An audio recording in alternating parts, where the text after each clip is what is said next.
before the real city could be seen, it had to be imagined. The way rumors and tall tales were a kind of charting. Michael on the tay. Good day, ladies and gentlemen.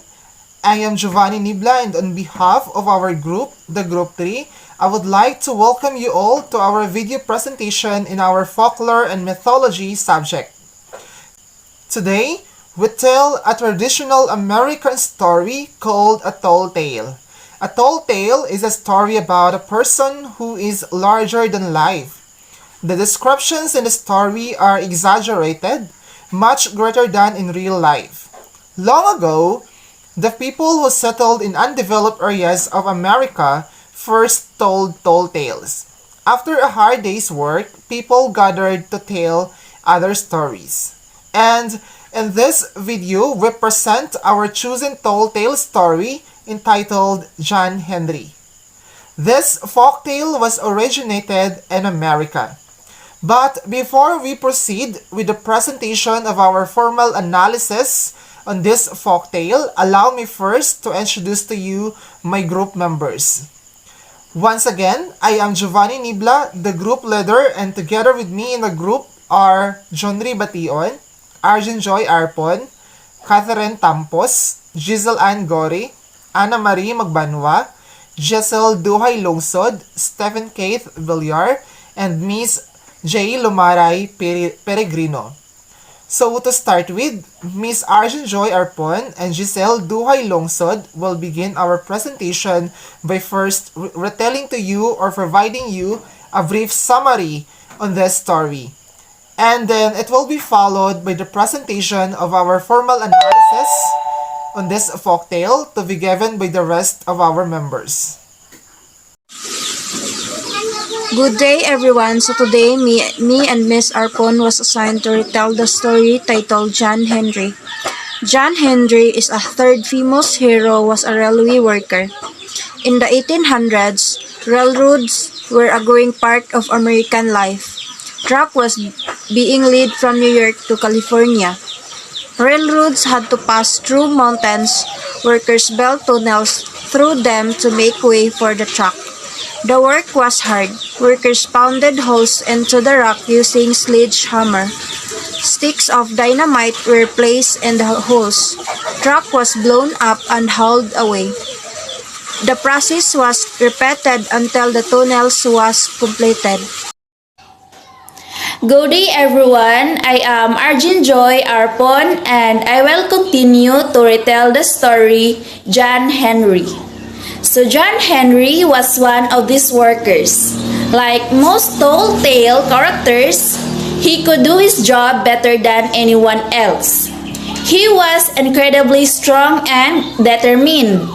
No one tunneled faster than he did. Unlike most tall tales, the most famous John Henry story isn't filled with funny events. The story is serious and has a tragic ending. John Henry battled a machine. The machine was a steam drill. It was built to drill holes faster than a man could. John Henry said that he and his sledgehammer were faster than the machine. They had a contest. So John Henry won the contest. Afterward, however, John Henry died. Beating the machine had made him so tired that it killed him. That's all and thank you. The tale entitled John Henry started describing the little boy who always carried a hammer with him. Even John Henry was still a baby, his hand was busy grabbing his hammer. This hammer became his toy as he dug ruts in the dirt, and because of this, his father taught him to walk straight in the cotton fields while pulling the hammer at his back, so that his father can plant a seed in the ruts afterwards. When the little boy John Henry grew and became strong to lift this hammer, first thing he do was to swing it around. At first, John can't able to control it. He swung the hammer and smashed it into a chair and broke a few of dishes. So, Mother let John swing his hammer outside. Still, the trees on the farm had dents and dents that showed where John Henry had passed it. Next are the characters of the story. First we have John Henry. John Henry is the main character of the story. He is a man tasked with hammering a steel drill into rock to make holes for explosive to blast the rock in constructing a railroad tunnel. Moreover, John Henry was described as a towering 6 foot tall, 200 pounds strong black man who was born in the mid-1800s, probably in North Carolina or Virginia. He was also said to be a freed slave that worked as a steel driver. Second is Julianne. Julianne is John Henry's wife and is an important person to John Henry's life. Third are the African American men. They are the railroad workers also together with John Henry. Fourth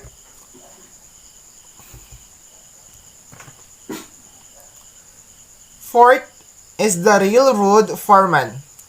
He is the one who is in charge of the workers like John Henry.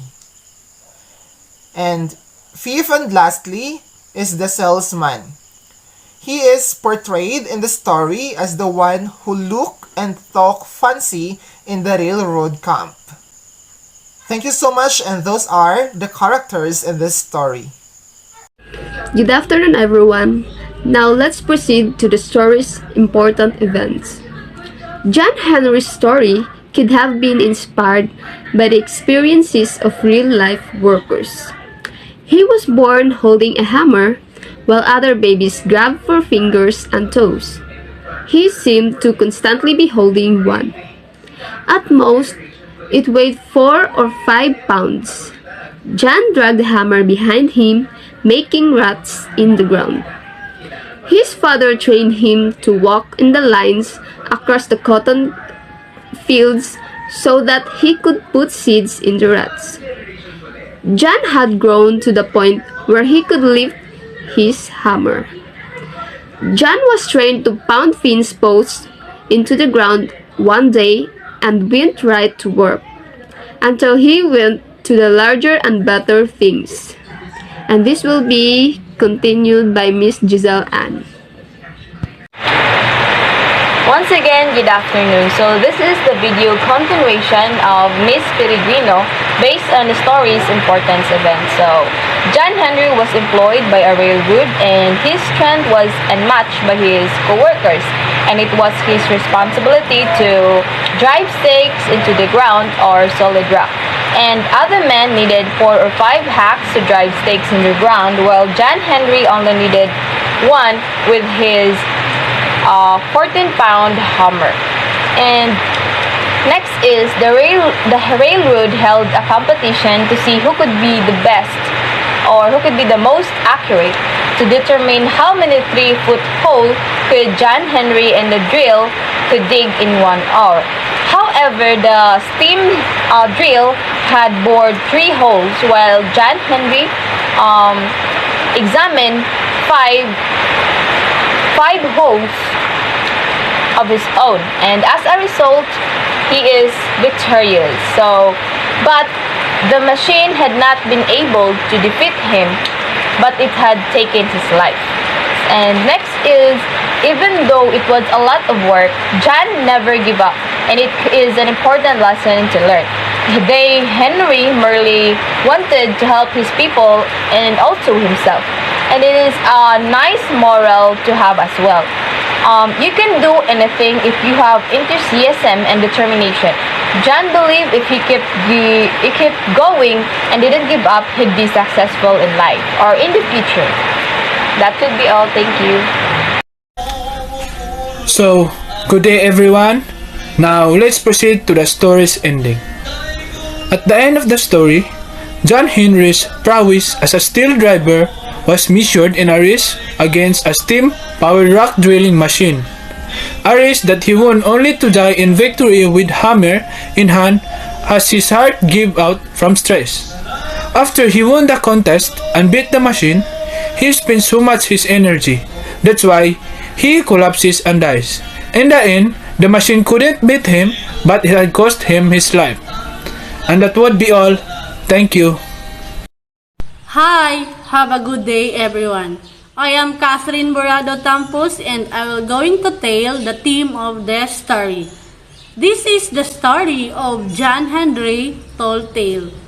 As the story goes, John Henry was a steel driving man who defeated a steam-powered drill and died with a hammer in his hand. The tall tale celebrates 1 month's victory against seemingly insurmountable odds, but it holds another harsher truth. His determination and strength are also what killed him. Major themes in John Henry is bravery, courage, and death. The tall tale revolves around the historical moment when John Henry does an impossible job. He must hammer down a steel, drill into a rock, and set the explosive to construct the railroad. He ultimately dies as his heart gives out. John never gives up, even though it was so much work. He never did, and that is a valuable lesson to learn. Henry only wanted to help his people and himself. And helping others are also good moral to John. With passion and determination, you can do anything. John knew if he went at it and didn't stop, he succeed. John Henry became a symbol.